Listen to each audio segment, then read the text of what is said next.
Um, we good? I think we're good. All over the music. Yeah, I think that'll work.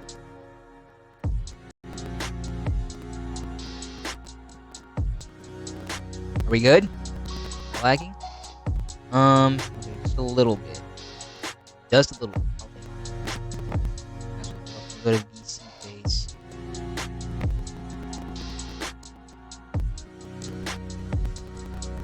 Okay, I think we're good. What is up, my survivors? It's me, Papa the Survivor, the VTuber Survivor from the future. And I'm back today with another weekly Zatsudan on Sunday. And as you can see from the title of the stream, yeah, I want to spend a good portion of the stream, basically reviewing the most recent chapter of Dragon Ball Super, a manga. Because I always wanted to do this. I always wanted to just go in and review manga chapter. I mean, I've done that like during regular streams, and occasionally on other weekly Zatsudans, but you know, it's never been like fully about reviewing the manga chapters, because I'm usually like focused on the stream or focused on talking about something else. But today I can just do that, which I'm happy about. So, alright, enough beating around the bush. Again, I'm doing this from the laptop as always, so sorry about the quality of the stream and the audio. It is what it is. Now, let's just get in. So, obviously, the current arc for Dragon Ball Super, the manga, is basically going to be a retelling of Dragon Ball Super Superhero, the movie. So, if you haven't seen the movie, I recommend you go see it. You know, just to save you from spoilers. It's on DVD and Blu-ray right now, so you can definitely go and get it yourself. Or watch it if a friend has it. Anyways, yeah, but, you know, as you know, I've talked about recent chapters, especially the superhero prologue arc, which was the last three chapters, chapter 89, or chapter 88, 89, and 90.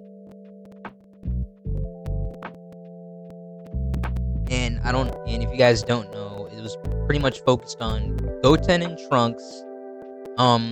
They aged up a bit, going to high school as freshmen, and basically posing as Junior Great Saiyaman, and basically landing Dr. Hedo in prison. And yeah, there's some interactions between Trunks and Mai and Goten and some other characters. And what I like is that they incorporated Krillin into this arc more, to where Krillin actually has a bit of a role. Because in the prologue arc, like, Krillin was handling the whole Dr. Hedo case. Because he had got, you know, call about zombies or zombie androids in the woods. He handled it. He arrested zombie androids working at like a 7-Eleven or something, and he even got to bust Dr. Hedo. So yeah, Krillin is also a focus point in the story, instead of it just being Piccolo and Gohan. Well, this is chapter. Anyways, let's get in. Chapter 91. Chapter 91. We start out where Piccolo is picking up Pan from preschool? Yeah, from preschool. Which didn't happen in the movie. In the movie, it pretty much does a cold open. A cold open recapping who the Red Ribbon Army are, and what they're doing, and how they're coming back with Commander Red's son, Magenta, and they're having it be and they're giving it a cover name, you know, Red Pharmaceutical. And so, anyways, that's just the movie.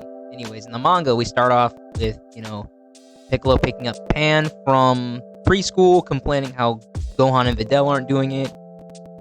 And he's like, you know what? We got some time to kill. Do you want to come to my place? And obviously Pan is ecstatic. She's like, yeah, let's go. So Piccolo is giving Pan like a little tour around his valley, because that's honestly what it is. It's just his house in a valley with a lake and a waterfall, and that's pretty much it. So obviously he's giving her the little tour. Pan kind of steps away to a cliff. She falls off the cliff, but then catches herself on a branch. And Piccolo is like freaking out, like, oh my god, he doesn't even know how to fly yet. And so he sees that. Pan springs herself back up. Actually, was it Pan or was it Piccolo? I don't remember. Anyways, Pan gets back up. Piccolo sees this, like, hey, you're pretty fearless. And so he figures, hey, you want me to train you?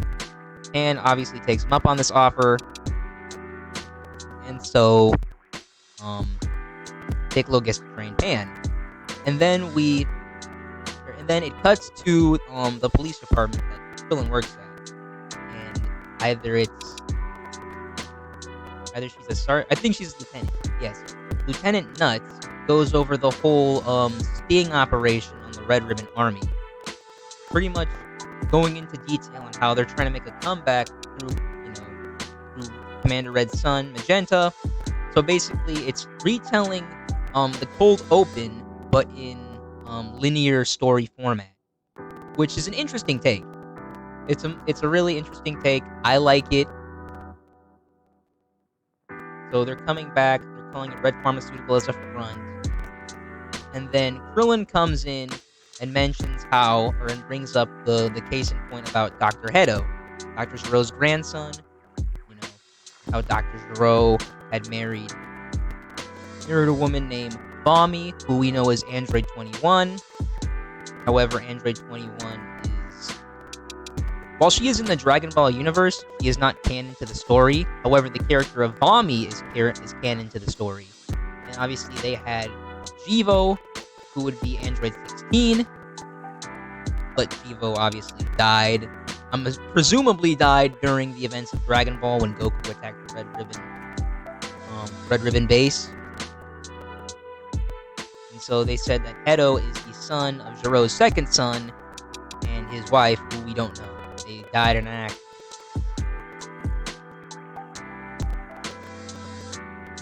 And so they bring up that Hedo is in prison right now. He's been in prison for 3 months already, and he's getting out in another 3 months. And so that's when they're going to try and get Hedo into custody, because they know that the Red Ribbon is going to try and use him to build more androids and other technology. And Krillin is obviously like the front line man for this operation, which is cool. So if you're a Krillin fan, you're really gonna like this chapter. You're gonna like this chapter. You're gonna like this arc. Like if you're a Krillin fan, a Gohan fan, and a Piccolo fan, even a little bit of a Goten and Trunks fan, I highly recommend you read the superhero arc of the manga, and even the prequel. Well, the prologue. Even though the prologue for this arc is a bit controversial, I highly recommend it. It brings back some of that classic Dragon Ball Z charm that Toriyama is famous for. Anyways, so yeah, and so after that, it flash forwards another 3 months. Yeah, another 3 months. And I think it starts with Piccolo training Pan, which we see in the movie. Piccolo's training Pan. Obviously they're taking a break. They're drinking some water and chilling. And Pan talks about how she wants to learn how to do energy blasts like Goten and Trunks can. Piccolo's like, you can't do that yet. You need to learn the basics. You can't even fly.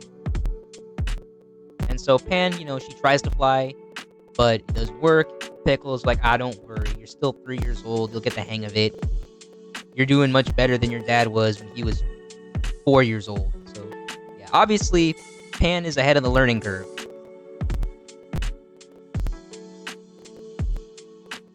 And so, after they're done with training, Pan obviously runs off at the speed of freaking sound to preschool. And Piccolo just goes back to chilling at home. No, he goes back to doing his meditation, and then I think it flash forwards to.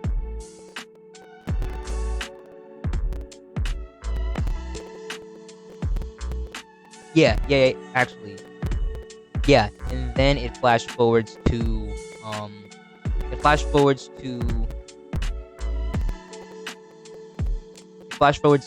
I'm sorry, I'm drawing a blank because I forgot this point. Where um after the police have their meeting about Red Ribbon Army and Dr. Hedo, it showed us Commander Magenta and Carmine meeting about the same thing, about how they were going to meet. They're going to pick up Dr. Hedo when he gets released from prison, which is what we see. Which brings me to this next point: is that after the training between Piccolo and Pan is done, we cut to see Commander Magenta and Carmine picking up Dr. Hedo from prison. And so Dr. Hedo already figured out what they're trying to do because he has his spy bee, Hachimaru, being like, I already know who you guys are. You're Red Pharmaceutical / Red Ribbon Army. You want to try and recruit me. I already know your game. Obviously, he gets into the limo with them. He talks with them about it. And Krillin, which is different from the movie. In the movie, it's just them talking during the entire car ride and whatnot. But in the manga, Krillin is tailing them. And he's overhearing what they're trying to do and reporting to the police.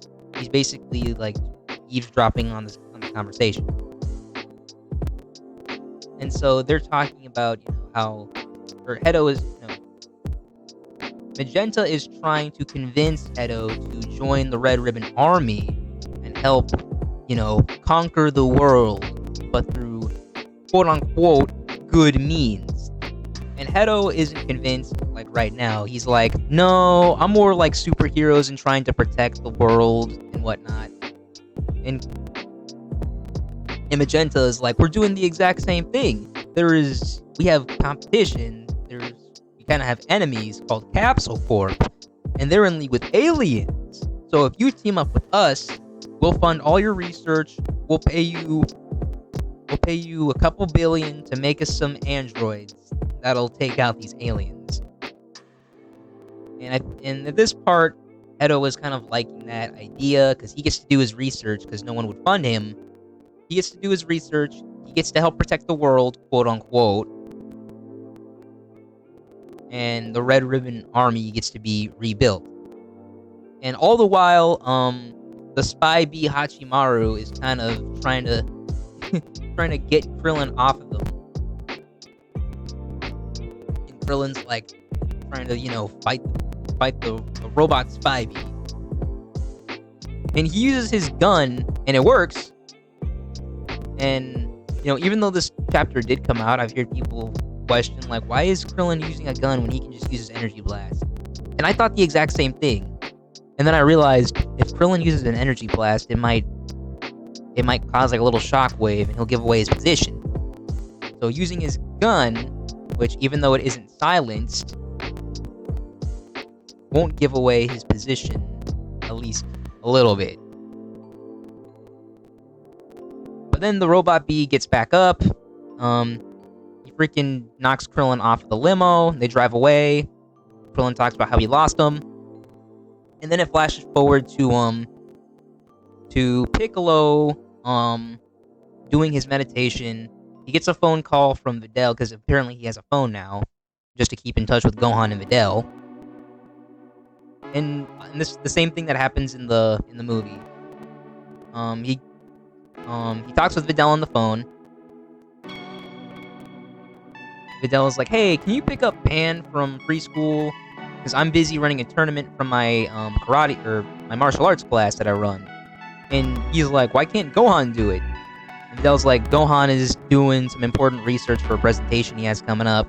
And obviously Piccolo was pissed off about this.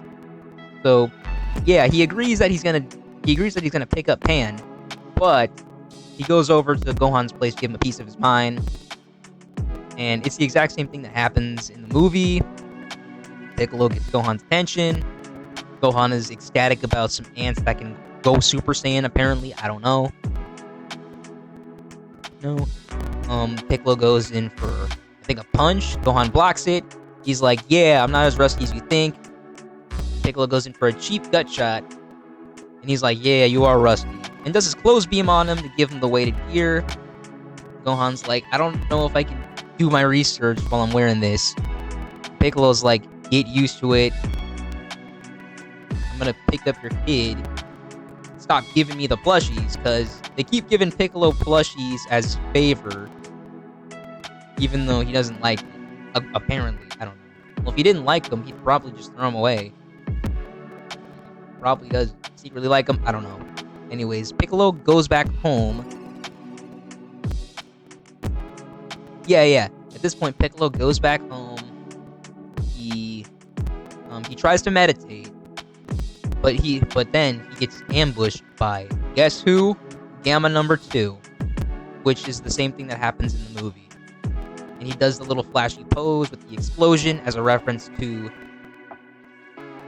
Super Sentai, saying that his identity is a secret, and that's where the manga chapter ends. Alright, so my opinion, I like this adaptation of the movie so far. Honestly, I kind of thought they were gonna skip over this whole story, but I guess I was wrong. But I'm all for a different, change of pace in terms of adaptation. But I also feel like, this is different than how it was back then, because back then, the Dragon Ball Super manga did start in 2015. I think around the same time Resurrection F came out.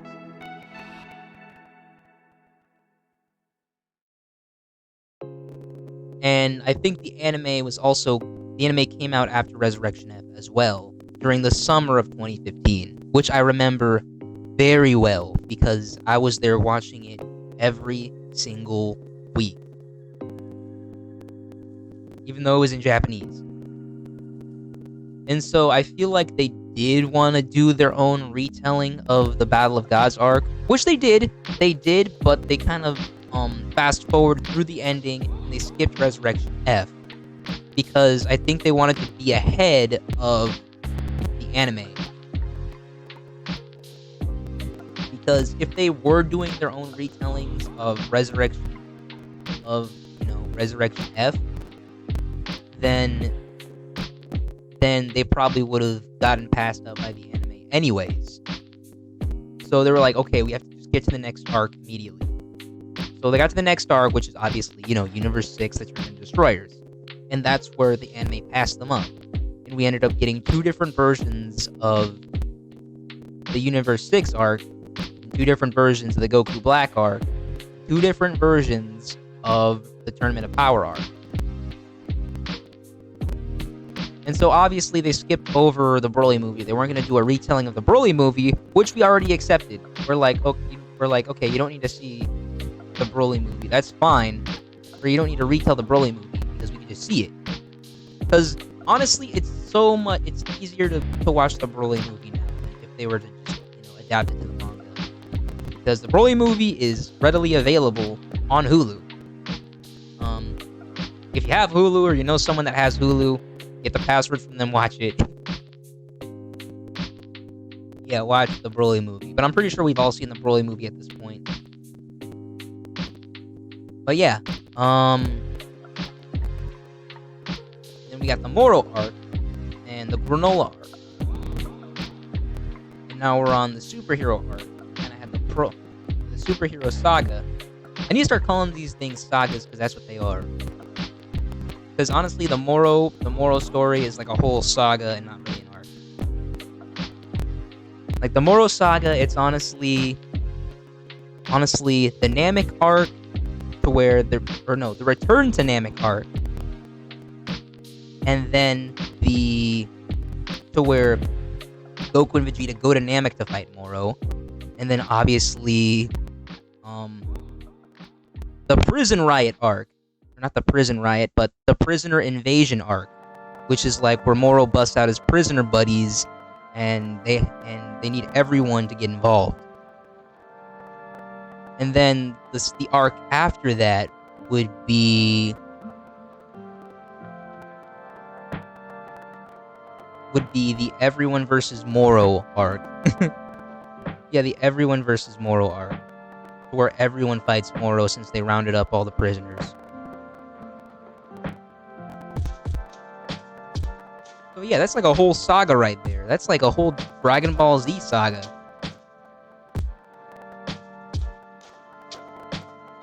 And then we have the Granola saga, which is honestly, when you think about it, kind of short. Because the Granola saga has...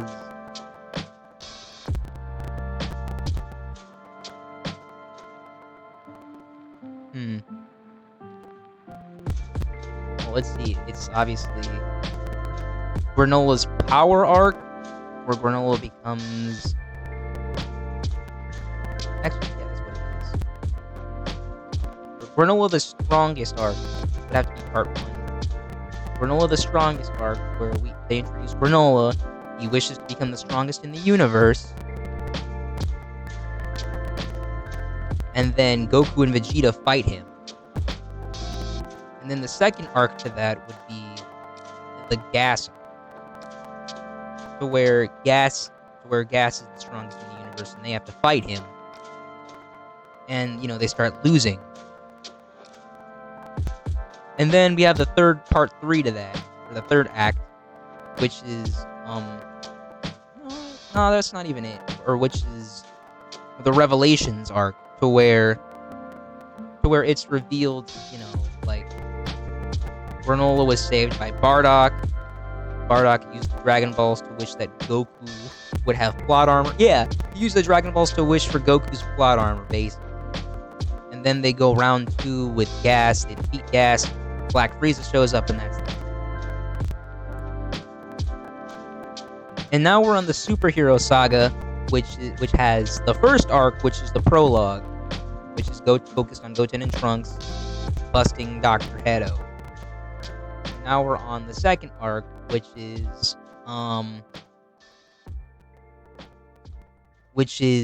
red, which I'm gonna call it the Red Ribbon, or the Red Ribbon Returns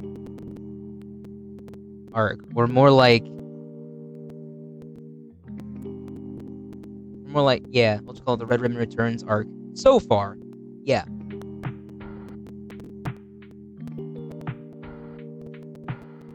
But yeah,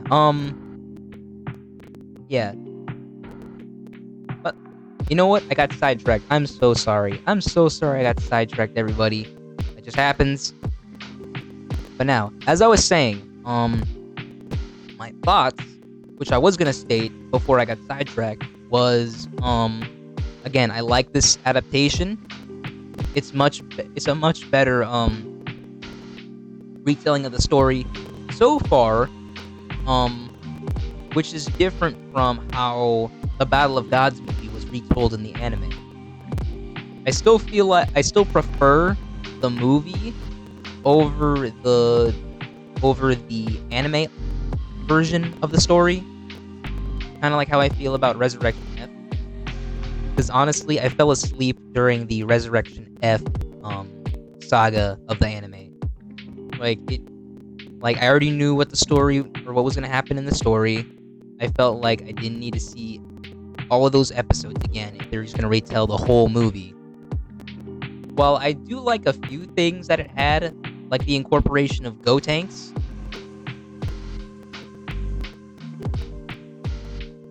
Yeah, the incorporation of Gotenks.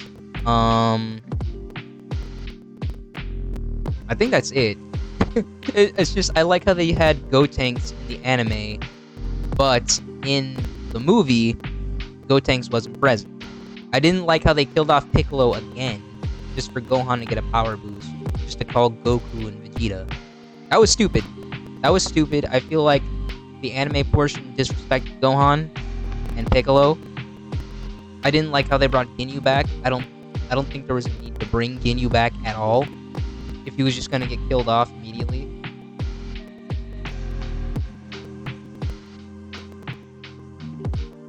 But back to Battle of Gods. I forgot to talk about what I liked and disliked about it. I felt they were kind of the same. While the anime was, on a boat, the movie was at Capsule Corp.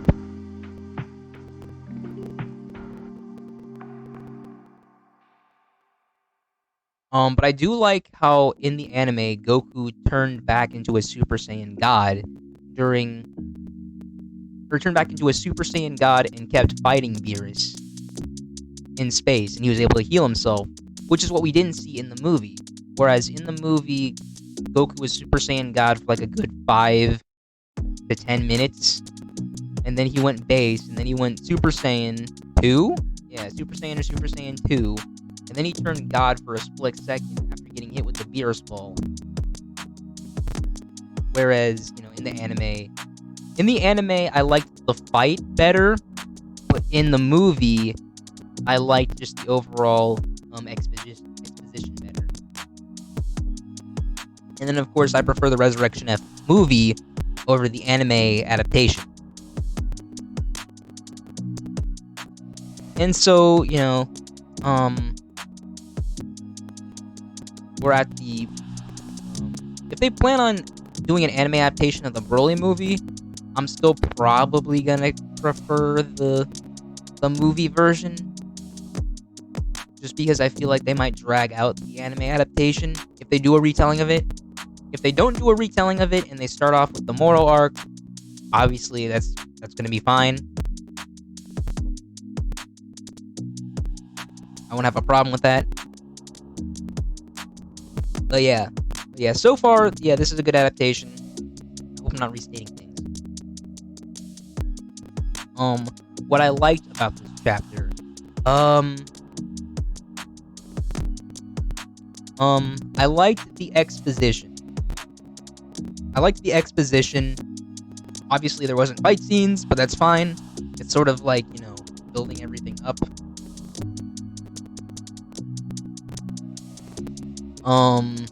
I liked their use of Krillin and the police force. I liked their use of Krillin, which I stated earlier. I liked that. I liked how they introduced Pan and how she started training, or how she was inspired to want to train. Piccolo asked her. I liked that. I feel like they still could have used Magenta and Carmine a little bit more in their segment before the car ride.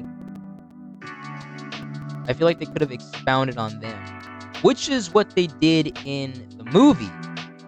They expounded on them, but that was also to show, that was also used for the cold open, and sort of them explaining who Dr. Hedo is. Because obviously we don't know who Dr. Hedo is when we see the movie.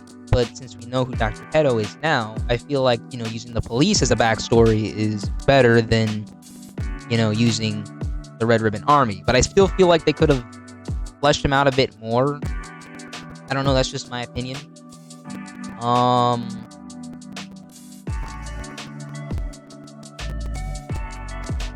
I do like the shots of when we see Gamma 2 staring down, or Piccolo and Gamma 2 staring each other down. Because I like how those shots were taken straight from the movie. Like honestly, image for image.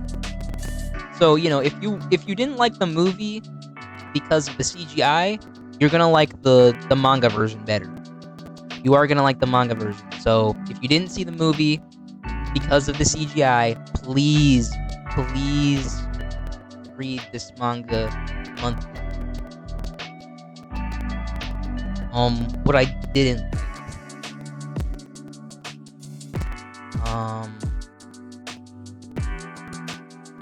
I didn't like how Krillin was done in by Hachimaru, but I get it. Krillin was kind of staying cautious because Hachimaru obviously has a poisonous stinger, and if Krillin gets stung, he's kind of done for.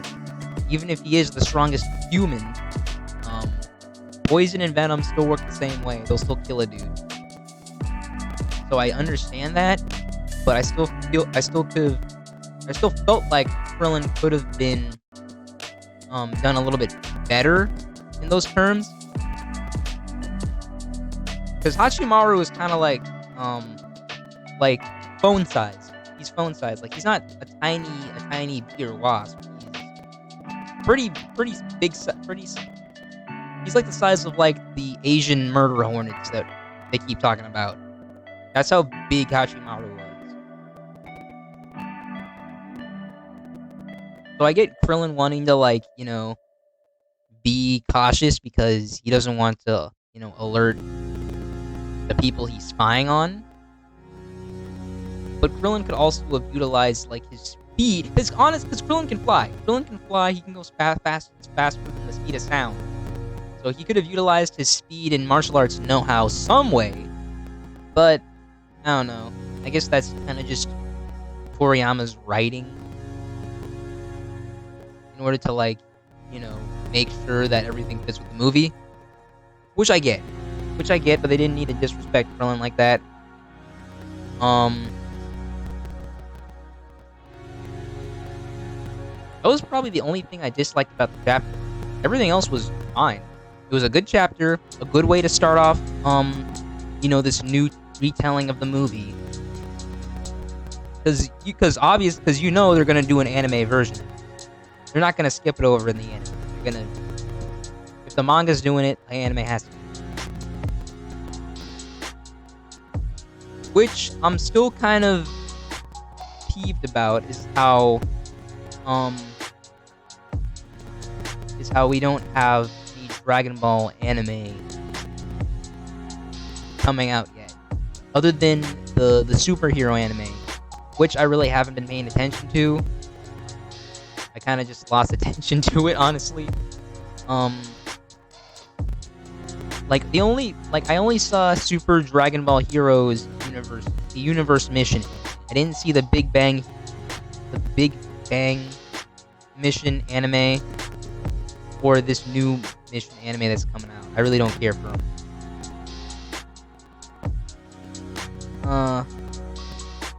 Let me think. I do want to keep talking about Dragon Ball, though.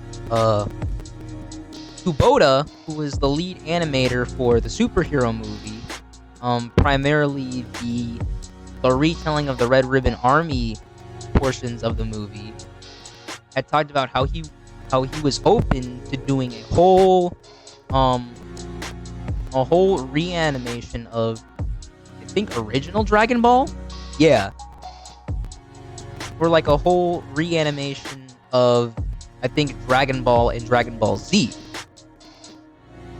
Which obviously the fans would love, but I feel like some of the fans wouldn't like, because we already have Dragon Ball Z. We have Dragon Ball Z Kai, which is a redub and recut of regular Z. So I feel like, while fans would like it, I feel like a lot of fans wouldn't want to, see, Dragon Ball. Dragon Ball, I feel like, would be fine, but I feel like fans wouldn't want to go over Dragon Ball Z again, because that's just treading old ground. However, I am still hoping on either a Shintani adaptation of Super going forward, or a Kubota adaptation of Super going forward, because they're both really great animators, and it's a different change of pace from where Yamamuro has gone. With the plasticky, bold style of animation that we got in Super, which I'm not against. I don't hate it, but what Shintani and Kubota showed was honestly like a breath of fresh air. It was original, Dragon Ball, like, it was like from the manga shots, but drawn beautifully. I was like, whoa, that's really good. Especially if you saw the movie, and they did that shot of Super Vegeta doing the thumbs himself. That was a clean shot. I loved that. So I do hope that, well, it's not a matter of only when now. It's a matter of if. So if and when we do get the new Super anime, I do hope that it's either Shintani or Kubota working on it, or both, because that would be a beautiful, beautiful anime that all anime fans would love. Not just Dragon Ball fans, all of us would love. But I feel like there's two reasons why Dragon Ball Super hasn't returned, and that's because reason A, they're working on One Piece right now, and reason B, they don't want to. I feel like they don't want to work on Super again until the manga is done, so that way it doesn't feel like the manga has to be rushed or anything. So the manga can take its time and it can finish, and the anime has a place to go, which is fine. I'm cool with waiting. If that means we get, clean content. But yeah, as long as One Piece is going on right now, we're not getting Dragon Ball. I'm just gonna say it right now. I'm not gonna sugarcoat it.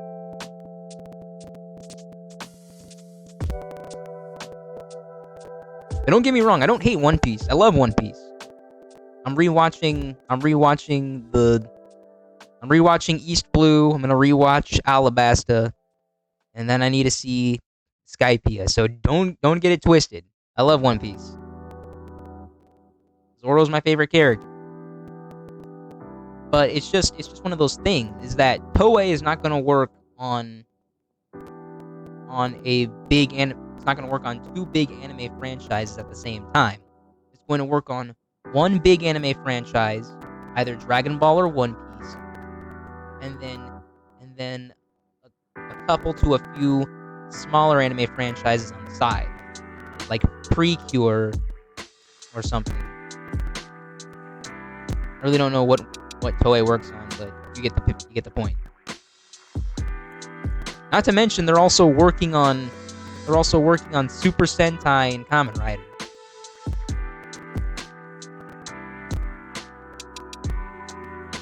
Does Toei also do Ultraman? Does Toei do all of that Tokusatsu, or is it just?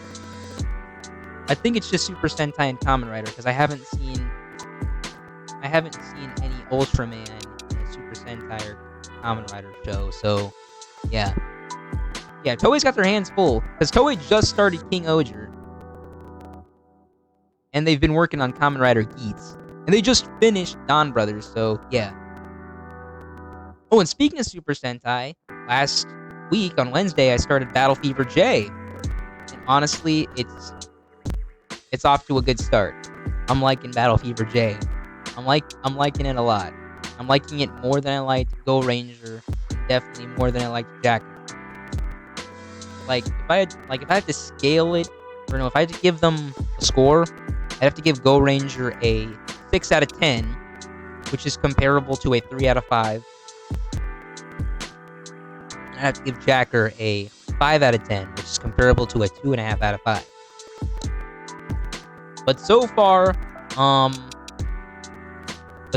Battle Fever J is doing really good. I like it. I've only seen 7 episodes, but right now I'd have to give it a 7 or a 3.5 out of 10 out of 5. Yeah. But it could change. It could change depending on how I feel. How I feel this coming Wednesday. So we'll see.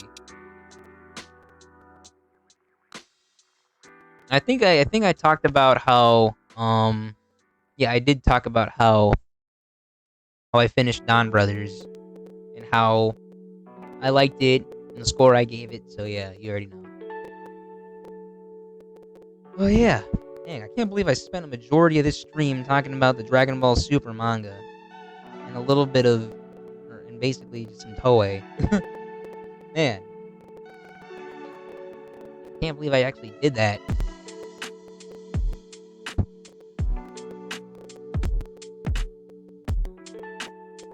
But yeah, I really just needed this this time just to chat and chill with you guys, and I got to review a Dragon Ball Super manga, which I usually never do.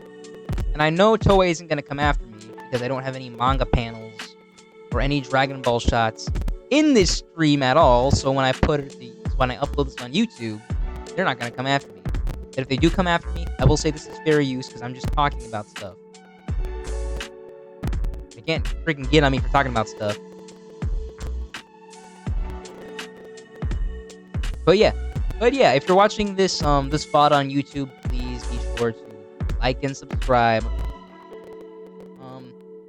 I'm gonna give my shout outs because I just feel like I should. Please, if you're watching this, please, I'm giving a shout out to Geekdom 101, great Dragon Ball content creator. If you haven't subscribed to him, please subscribe to him. He's good at what he does. I love his content. I've been watching it for years. And I've been watching his manga reviews for years and anime reviews for years as well. So I recommend him.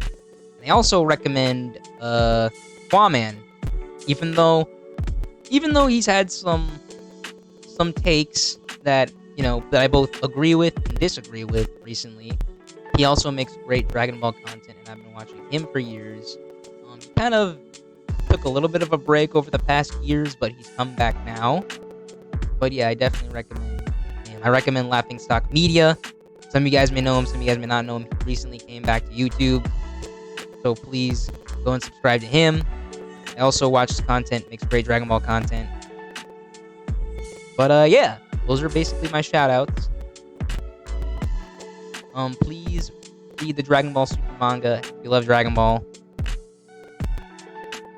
Please, read it monthly. If and when the anime comes back, please watch it weekly. I highly recommend it, even though it is, my favorite anime of all time. But yeah. I think that's all I pretty much have to say.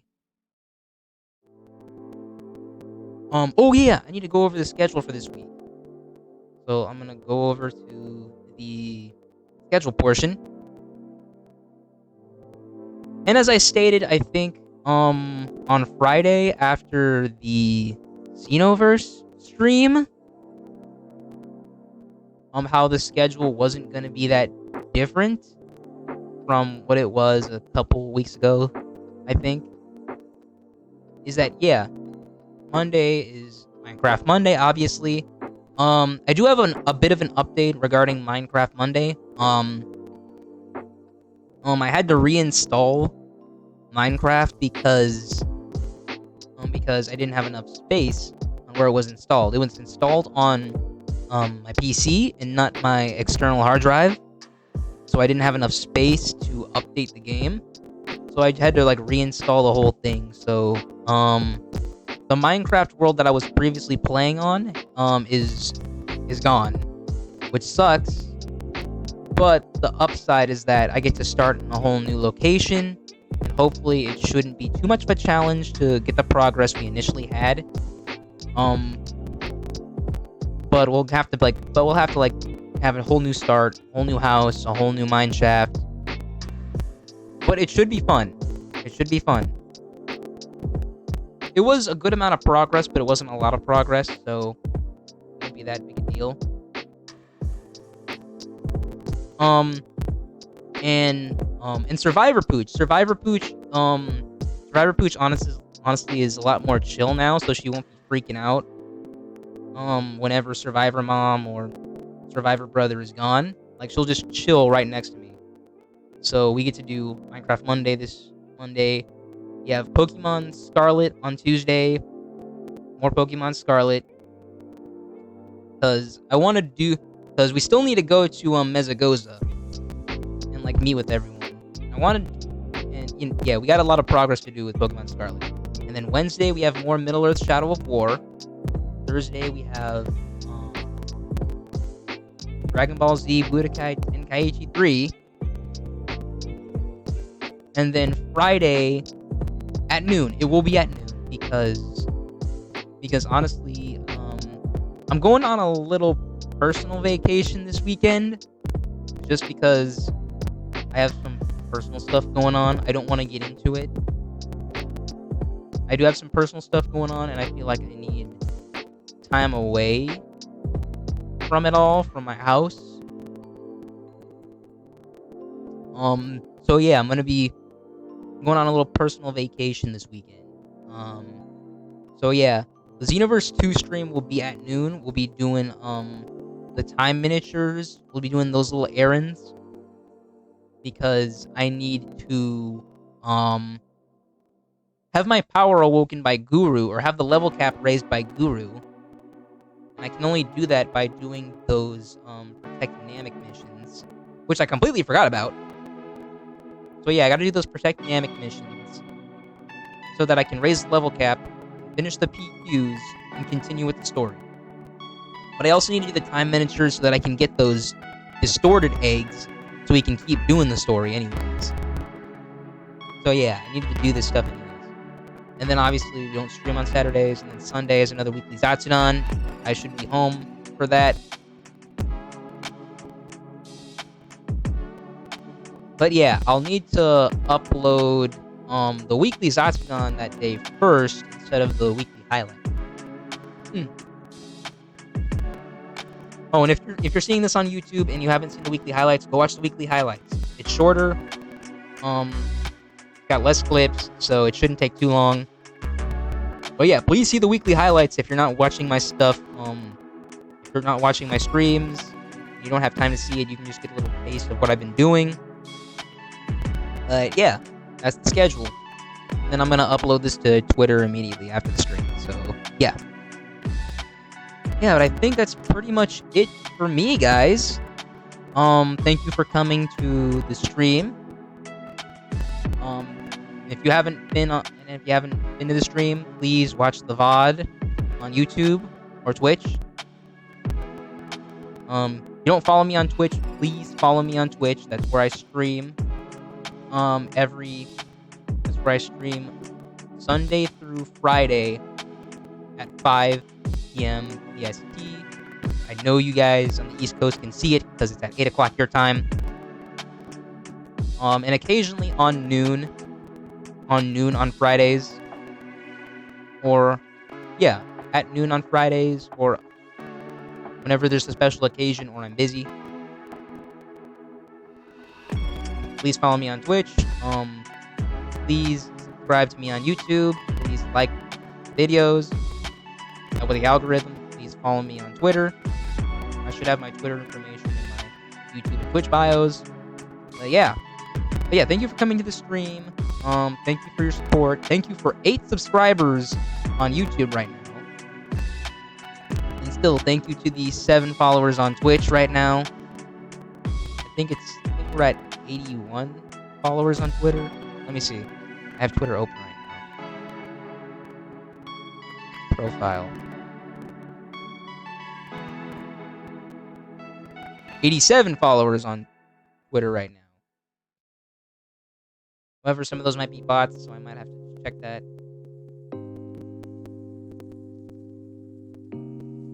But yeah, thank you for the support. All right, my survivors. Thank you for coming. I gotta get going. I'll see you when I see you. Yeah. Goodbye. Goodbye. Also, I remember, I think a couple streams ago, I think I went to the Be Right Back thing to end it. Whoops. But yeah, thank you. Bye.